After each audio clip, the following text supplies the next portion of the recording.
Now, when we remember the biblical principle that history repeats itself, we know that we can look back in history and understand some of the recipes of what has taken place, because God works in familiar ways, and the devil counters that in familiar ways. And also, the devil works in familiar ways, and God counters those. So we see a pattern in history to help us better understand today and to better understand the prophecies for tomorrow. So this series is going to set out as we take a look at 1 Kings, specifically the life of Solomon, and the consequences of his life, the consequences of his actions, as are played out in the book of 2 Kings. They're helpful stories which are going to illustrate for us the recipe of the way that things are going to work in Revelation. We are going to walk in this understanding that the things that took place then are things that are taking place today. Because there's a very important connection between the two stories. Just as Israel was walking in the shadows of Babylon, as Babylon grew to power, as Babylon stood stronger and stronger and was able to come and destroy, our country walks in the shadows of that story. Babylon is gaining power. It is preparing to destroy. We must be ready for what is coming. The rise of Antichrist is here. Now, Solomon actually tells us in the book of Ecclesiastes, in chapter 1, that history repeats itself when he says there is nothing new under the sun. He also repeats that in chapter 3, what is has already been. What is to be has already been. So he's saying that what currently is has happened because there's nothing new under the sun. What will be is what has happened because there's nothing new under the sun. So while I'm not setting out into the journey of this series by date setting, I'm not promising that 2020 is the final year. It would be unwise for us to realize, to deny that it could be. This is what I'm trying to say. Whether or not it is, we should be living as if it is. We should be living our lives as if today we are going to meet Jesus. That is the purpose of this series, to prepare us for whatever we face. We want to bring encouragement as we look at the prophetic current events. If this is our final year, or maybe a soon-to-be year, 2021, 2022, if Jesus is going to return very shortly, we have to begin at a very basic prophetic promise. We have to set the right footing for the steps that we are going to take. So let's just take a step back and look at something very basic to start with. 2 Thessalonians chapter 2. Paul says this in 2 Thessalonians chapter 2. Starting at verse 1, he says, "Now, brethren, concerning the coming of our Lord Jesus Christ and our gathering together to him, we ask you not to be soon shaken in mind or troubled, either by spirit or by word or by letter, as if it's from us, as though the day of Christ had come. Let no one deceive you by any means, for that day, the second coming, will not come unless the falling away comes first. And the man of sin is revealed, the son of perdition." So he set some very basic, really, we could call this is almost date setting. It's time setting. He gives us a little timeline of the end, of the second coming. He doesn't give us an exact date, a day or an hour, but he tells us kind of the steps that will take place. He says, number one, that people are going to be deceived. They're going to think that Jesus has returned. He says, don't be shaken in mind. not by news, not by anything, not by a letter from us. Don't think that he has returned and that you've missed it. He's warning us. You're not going to be left behind, is what he's saying. But he is saying this, that before that day, how will they know that Christ has not come? They will know because Antichrist comes first. The rise of Antichrist is first. Then Jesus returns. So in taking a look at the news events and understanding that the Antichrist is rising, our purpose is to say, hey, that means Jesus is coming soon. We don't want to be deceived. We don't want anyone around us to be deceived either, right? The rise of Antichrist is first. What this means is that the news of the Antichrist will permeate our social media accounts. It'll be all over Fox and MSNBC and CNN. We will experience the movements right here in Bishop or in the United States of America. It will be all over everywhere. It will permeate even in our conversations, both with one another, fellow Christians, and with non-believers. Everyone will be talking about it. But that doesn't mean that it will be all over the world in news immediately.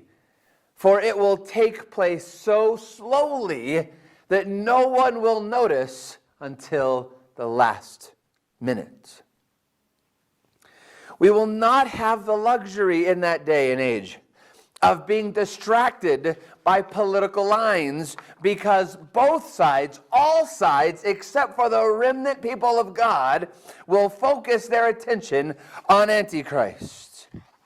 We will have no choice, if we want to be safe in this time, other than focusing on our safeguard. God's safeguard that he has given us are the Scriptures. It is this book which will guide the ship safely to harbor. So I want to dig into it. I want a better discernment for myself and for our church. Satan has always worked little by little, slowly, inconspicuously. He works step by step by step. It's already permeating our news. He is moving so slowly that much of our country, much of our world does not experience, does not feel the rising temperatures of the boiling water. What I mean by that is the frog, right? Frog in the pot, slowly turning up the temperature to cook it. You put it in the pot when it's hot, frog jumps out, right? We need wisdom. We need a godly wisdom to see what is coming. And that godly wisdom is written right here in these holy pages. We need to realize that there are things happening right now. There are things happening right now that we know of. There are scheduled events in 2020 that we will discuss in this series. Things that are on the calendar, things that are coming. But we have to also realize that there are things we do not see. Things happening behind the scenes. Things happening not in public, but behind closed doors. We must be on guard and encouraged by God's word. We must see the things that are visible and leave the unseen things to God's grace and power. This is exactly where Solomon's kingdom begins in 1 Kings. I'm sure you know the story. God has said, you can have anything you want. And Solomon says, the only thing I need is wisdom. That choice pleased the Lord. Pleased him so much that he gave him a supernatural amount of wisdom. He didn't just make him wise. He inspired him by the Spirit of God. Solomon had a force on his life, a force which took over, a force which led him as long as he let it lead him. Why did Solomon want wisdom? Well, in his request, he tells us why. 1 Kings chapter 3. 1 Kings chapter 3 and verse 9. Verse 9 says this: "Therefore, give to your servant an understanding heart, to judge your people, that I may discern between good and evil. For who is able to judge this great people of yours?" Solomon did not ask for wisdom so that he could make the right choice necessarily for wars, though I'm sure that's part of it. It wasn't so that he could simply grow the kingdom in financial power, though that was a part of it. His purpose in asking for wisdom was so that he could discern between right and wrong. He asked for the Spirit of God to fall in his life in a way that he could clearly understand the difference between truth and error, between right and wrong, between godly and ungodly, and in our day we would say between Christ and Antichrist. Solomon wanted to know the difference. Now, this is an important prayer, and I hope it's our prayer too, but I want to make sure something is clear to us as we think about this story. The 10 Commandments are the definitions between right and wrong. The law of God, that is what states what is right and wrong. So he did not just simply want a wisdom to understand in a knowledge sense, just so that he could see the difference. He already had it in the law. God would have just said, okay, great, look at the law then. That will tell you right from wrong. He was looking for a supernatural force, the Holy Spirit, to give him something deeper than this. This is what we should be asking for as well when we look at Bible prophecy. We should not just be simply interested in it. We should not just simply want to know who this is or what that is. It should not be just informational. It should be life-changing. It should be wisdom from on high to discern between Christ and Antichrist, right from wrong, truth from error. In fact, this very principle is being discussed when John first uses the term Antichrist. Do you know where the word Antichrist is used? It's not in Revelation. It's not in Daniel. If you watch National Treasure, you've already heard that before. It's not in Revelation or in Daniel. It's in his little epistles, his little letters he writes near the end of the Bible. When he's discussing the Antichrist, he uses this very same discussion that Solomon had in 1 Kings about right from wrong, truth from error, Christ or Antichrist. Check this out. 1 John, near the end of the Bible. 1 John chapter 4. We'll read a couple of verses here, starting at verse 1. 1 John chapter 4, verse 1. He says this. He writes, "Beloved, do not believe every spirit, but test the spirits, whether they are of God, because many false prophets have gone out into the world." Okay, catch that? What's he discussing? Right from wrong. Prophets, false prophets. Don't believe everyone and anything just because they're a prophet. There is true prophets, there is a spirit of prophecy, and there is a spirit of Antichrist, a spirit of false prophecy. He says, discern between the two. Same topic of Solomon, right? Keep reading, verse 2. By this you know the Spirit of God. Every spirit that confesses that Jesus Christ has come in the flesh is of God. So he begins to help us understand the definition of true prophecy, of the spirit of prophecy. The spirit of prophecy is the testimony of Jesus. It testifies of him. Keep reading, verse 3. Let's see the other side. It says in verse 3, and every spirit that does not confess that Jesus Christ has come in the flesh is not of God. And this is the spirit of Antichrist, which you have heard was coming and is now already in the world. So he tells us clearly there's the spirit of prophecy and the spirit of Antichrist. The spirit of prophecy testifies or points or is a witness to Jesus, right? It points us to Christ. While the spirit of Antichrist points us away from Christ. It points to this world. We can either look heavenward through the scriptures, or we can look at the earth and glorify the things of creation. Keep reading, verse 6.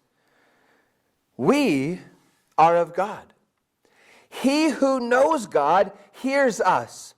He who is not of God does not hear us. By this we know the spirit of truth and the spirit of error. There's more of that dichotomy here from Solomon and John. The spirit of truth, the spirit of error. The spirit of prophecy, the spirit of Antichrist. Testifies of Jesus, does not testify of Jesus. One that is truth and one that is error. And he tells us to discern between the two. To understand the difference between the two. This is the goal we set out in this series for. To understand the difference. To not be deceived, to not be shaken in mind, but to accept that Jesus is coming soon. But first, a deception will come upon the earth. The rise of Antichrist is first. We will not buy into it. We will not accept it. We will not glorify it. We will reject it because the real Christ, the only Christ, is coming soon. So we have two options. One, follow the spirit of prophecy and testify of Jesus. Or follow the spirit of Antichrist and glorify this world. Created beings, created things. Here's why this is so important to understand. When you turn to Revelation, the Bible is built upon principles. You've got to connect the dots in Scripture. You have to let this speak to this, to this, to this, to this. You don't fully understand Revelation. There's a verse in Revelation, you do not fully understand it unless you begin here in 1 John. You see, what was John saying? You have to understand the difference between the spirit of prophecy, which testifies of Jesus, or you'll focus on the spirit of Antichrist, which glorifies this world. Those were his words of instruction. And then, for a moment, for a quick second, John forgets his own words of instructions. He forgets what he has said. He has forgotten what he has written. Check this out, Revelation chapter 19. He is about to fall. He has an urge to glorify the creation and not the Creator. He is about to stumble. He is about to admire and venerate an angel. But catch what the angel says to him. What he reminds him of. What his safeguard is. Revelation 19. In verse 10. And I fell at his feet to worship him. That's John speaking about being with the angel, Gabriel. He was about to fall down and worship him, Gabriel, the angel, the created being.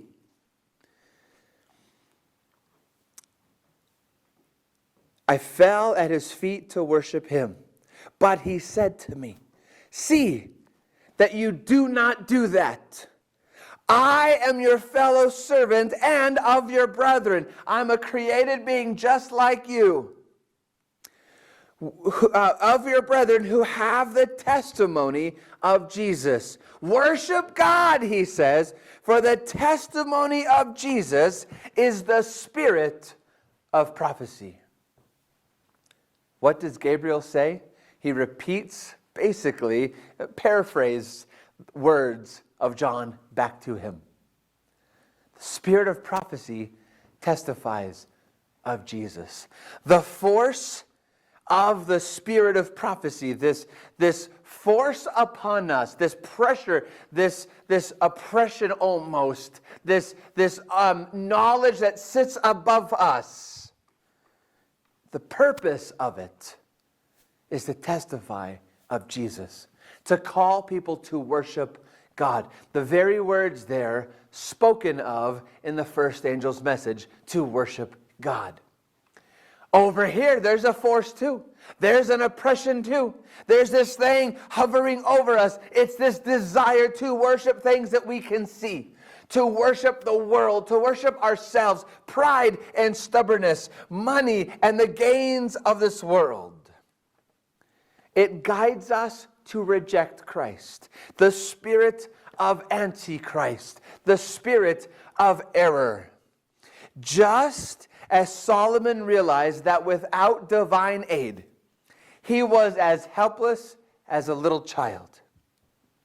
Just as John wrote and was reminded that without being focused on God, he was going to fall and stumble into sin. So too do we need the wisdom of God that is revealed to us in the Scriptures. We need the spirit of prophecy. We need to testify of Jesus. But we have to do it differently than Solomon. We have to do it differently than Solomon. Here's what I mean. How long did Solomon use the godly wisdom, the spirit of prophecy? How long did he use it for the glory of God? A little bit. He had a great, amazing story right after that about these two women who bring a living child and a dead child to him. He used it there. He used it to glorify God in the building of the temple of God. We call it Solomon's temple, but it's really God's temple. And then it seems to fade away. He begins to use it for worldly gain. Political alliances, marriages, women, sex and greed and money. He uses that wisdom, that godly nature, he uses it for himself. He ends up rejecting the spirit of prophecy and accepting the spirit of Antichrist. It wasn't until the end of his life, when old Solomon wrote the book of Ecclesiastes, a book which he is regretting the decisions he has made. Wishing he had never, well, technically he says he wishes he was never even born. But what he's really, really hinting at or getting at is that he regrets rejecting the spirit of prophecy to glorify God. Family, we have this same issue. We have the spirit of prophecy. We have the spirit of truth. We have prophetic understanding. And we can look at the news and see it as information and go, oh, interesting. We can brag about it. We can judge others because of it. We can be rude with it. Or we can testify of Jesus. The spirit of prophecy is not something just for us to know. It's not just for us to read as good information. It is supposed to change our very lives. We are supposed to live according to these words, to cast off the shackles of disobedience, to cast off the shackles of error, to cast off the shackles of the spirit of Antichrist. The spirit of prophecy is to work within us, to do things outside of us, to reach others, to warn them as we ourselves are warned. So let us not do the same thing as Solomon. Let us not stumble like John for that moment. Let us stand strong. Let us be alive. Let us be awake. Let us be obedient. Let us be cognizant of what is really going on in the news to understand that the Antichrist is rising, so that we are ready to see Jesus return. Even the news of the rise of Antichrist is the testimony of Jesus. For that rising is already taking place, John said. That the work of the spirit of Antichrist was already going in his day and would continue. It is a slow process. The papacy received its deadly wound in 1798. Now you may need to go back to National Treasure and review this, or actually maybe you need to go back and watch the series. If you're a member and you didn't watch the whole series, you've done a disservice to yourself and to your church and to your family. But the series focused on helping us understand the prophecies of Daniel and Revelation. And one of the things we learned was that in 1798, the papacy received a deadly wound. The sword power of France, the political power, took the Pope into captivity. But then if we keep reading, the wound would heal. The deadly wound, the mortal wound would heal. The Pope would be restored to world authority. The little horn would rise. The rising of Antichrist is the slow healing of this wound. Just as any wound, it heals slowly, daily, little by little. Few more skin cells come back daily, little bit by little, right? It's a cut, and then it's a scab, and then the scab starts to slowly dry up as skin continues to regenerate over the wound. Then the scab can come off, and you've kind of got like a line or a scratch, right? And then that starts to heal. It's like dry skin almost, and then it's either totally healed or a scar, right? Just as real wounds work, as they heal slowly, daily, little by little, the rise of Antichrist has been slow but sure. The wound has been healing since 1798. But along that path, there are moments, there are instances, there are current event news events which take place that show us where we are in the stage of its healing. Slowly healing, but certainly will heal. It's been guaranteed. It's been promised. There is a time in its past when another wound was struck on this beast. But it was not the wound. It was not a deadly wound. It was, though, a good scratch, a deep scratch. It was a wound. When we take a look at that event and we see how the papacy worked and how that wound healed, we will better understand how the deadly wound, the wound of Revelation 13, is healing before our very eyes.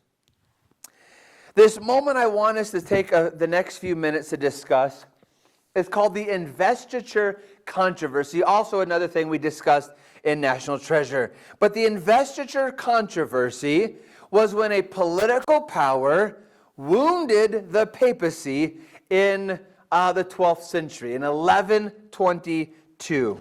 Actually, I take that back. In the 11th century, and then it was finished, it was completed, it was healed in 1122. I'm getting ahead of myself. But it was in the 11th century that King Henry IV of the Holy Roman Empire named his own bishops and rejected the shackles of papal authority. The Pope responded by excommunicating him, and Henry ended up relenting and begging the Pope for restoration.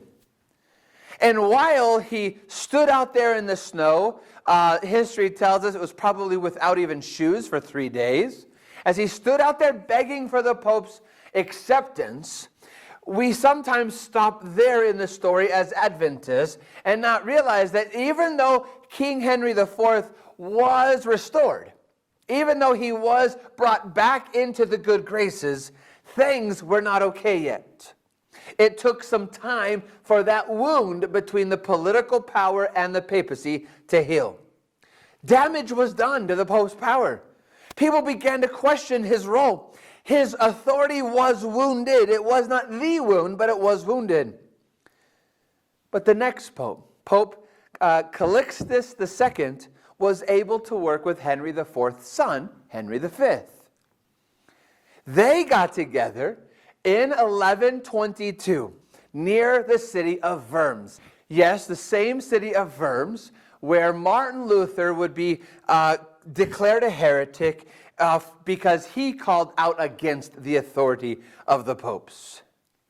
We'll notice this in a bit, that there's a lot of connections in history to geography and dates. Popes like the same places and dates. They like anniversaries. They like doing things in the same places.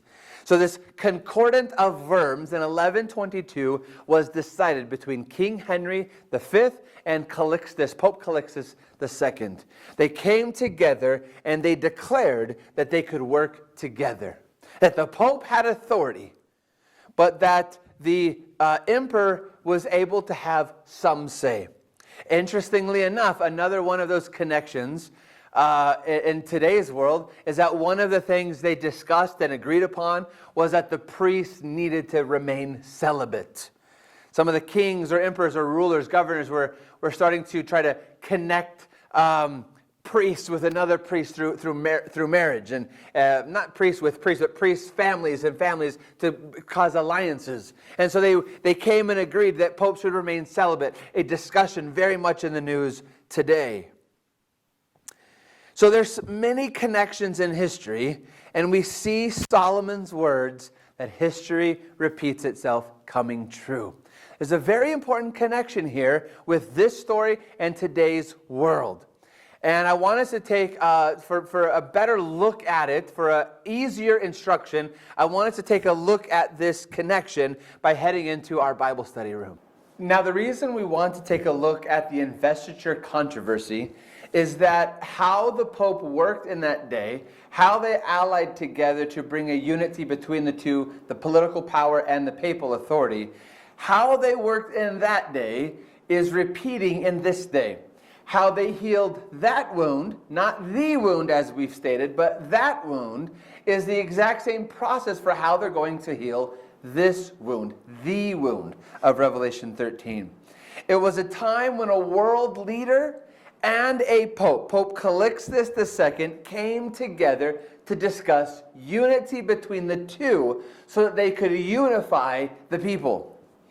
This meeting took place on September 23 of 1122. This date's really important. September 23 of 1122.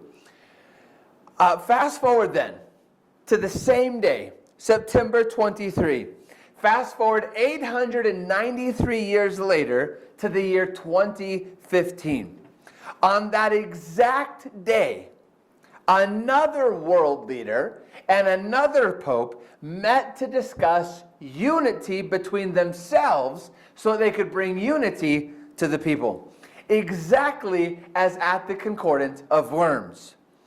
Now, we're going to notice in this series, and I've already kind of mentioned it, we're going to notice in greater detail throughout this series that popes enjoy using anniversaries and special occasions. They like to do this over and over to set a theme, to keep a theme flowing.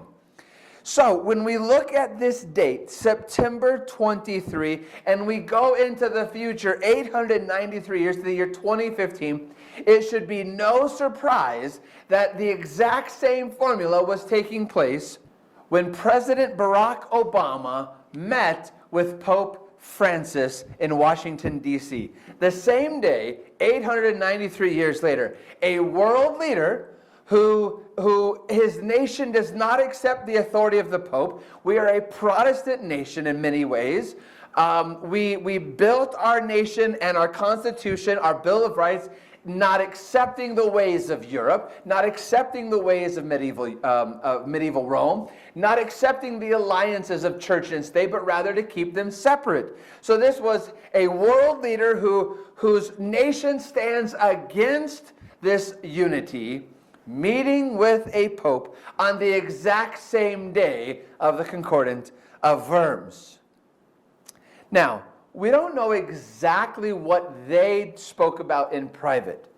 But what we do know is what the Pope said the next day. What he said to the nation, what he said to Congress and to Senate, when he was actually the first world religious leader to be invited to speak, not just to say a prayer, not just to maybe give a short blessing, but to actually sermonize, to speak to a joint session of Congress and the United States Senate. What he says on that day, the next day, September 24th of 2015, tells us what his mission and purpose was in his visit to the United States. Check out some of these things he said.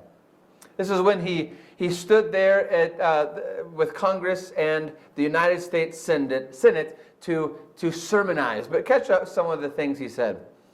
Moses symbolizes the need of peoples to keep alive their sense of unity by means of just legislation.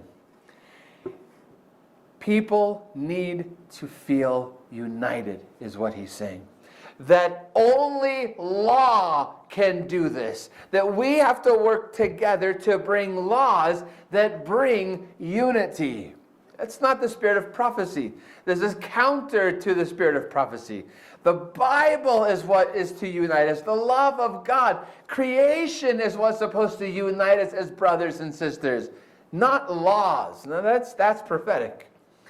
But that the people needed to keep this sense of unity alive. Let's keep reading. He went on to say, we must move forward together as one, in a renewed spirit, there's that word spirit, of fraternity and solidarity, cooperating generously for the common good. Did you catch these themes here? Together, one, a renewed spirit of fraternity and solidarity. Interesting, a renewed. When did we have fraternity and solidarity in the world as one? When did we have a one world government? When did we, all peoples, come together as one? Tower of Babel, it might be the last time this worked. He wants us to work in cooperating means, to work generously for the common good. What was the common good? Unity through law. That's what he said. Let's keep reading.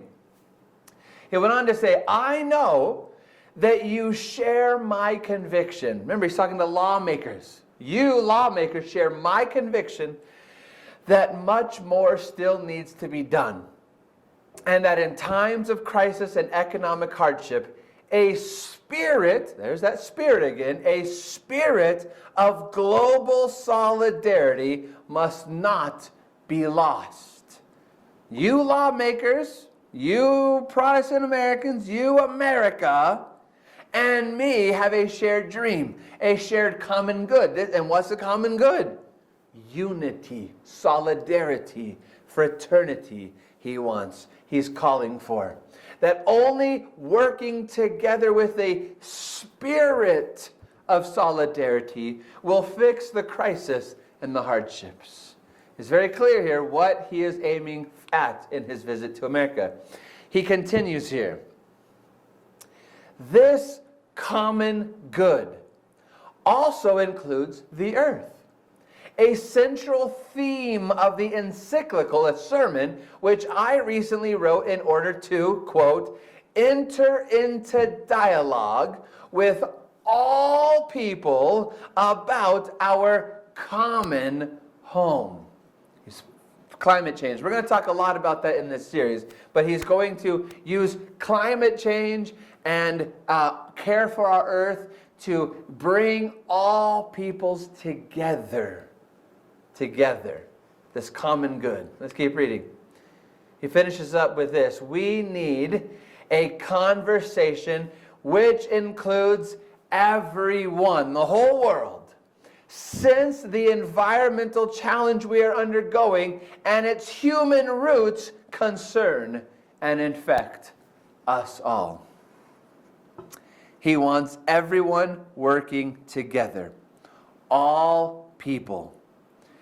A spirit of global solidarity, a spirit of fraternity and solidarity. He wants us to move forward together. He wants us to have a sense of unity. He wants these things renewed or brought back.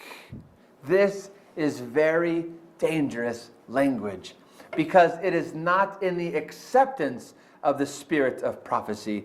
It is in the rejection of the spirit of prophecy. That's something we're going to pick up in our next part in this series. Something else he said in this very speech. I'll show you the quote that he said at that time in our very next lesson, but he directly rejects the spirit of prophecy. He rejects the discernment between right and wrong, between good and evil, between truth and error. He rejects it. Well, when he's calling for a spirit, but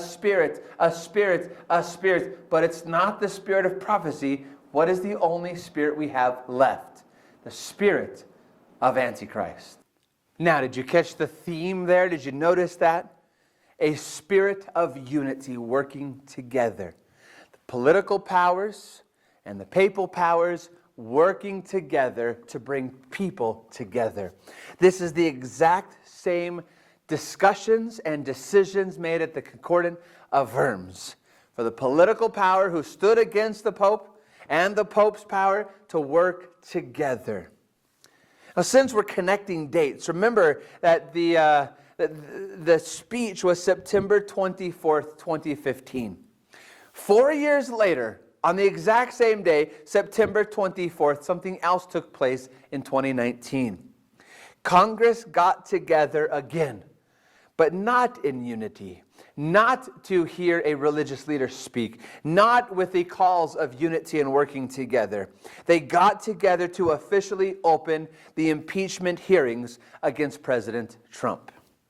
Now, regardless of where you or I personally stand on the impeachment, whether or not we feel he deserved it, I'm not discussing that yet. I'm discussing the nature in which they got together, the spirit in which they got together. The spirit was not one of unity. The spirit was one of disunity. You see, our nation did not listen to the Pope's call for unity. We rejected his call. We did not reject his call because of the Bible. We did not do so in acceptance of the spirit of prophecy or the spirit of truth. We rejected his call for unity because our culture is counter to anything religious. Our culture is not one of in God we trust, or even one of in the Pope we trust. We rejected his calls for unity. We rejected his leadership. We have our head buried in the sand. We're not making a decision. But we will make a decision. We will listen to his calls eventually. We'll get there in this series. But I want you to catch what has happened since. Again, we didn't reject his calls because of something good, because we were focused on the spirit of prophecy or the scriptures. We did it because we just weren't ready. But notice what has happened since. That was September of 2015, September 24th, when he gave this call. A little more than a year later, actually, you could say about a year later, during the election cycle, our country basically ripped in two. And divisiveness has reigned supreme ever since. It got worse after the election. It got more adamant after the election. It got more clear and concise and public, this natural divisiveness and hatred, this cancel culture of one another. But the Pope came. He stood before Congress. He stood before the Senate, and he said, we need to be one. We rejected his call because we don't like religion in America. And now the Pope can easily, very easily say, I told you so. Look what you've done. You did not follow me. You did not listen to me.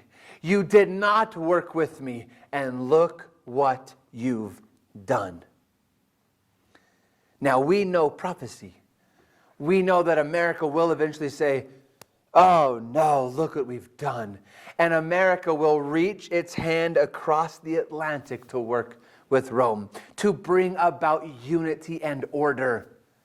But it will not work because it's the spirit of Antichrist.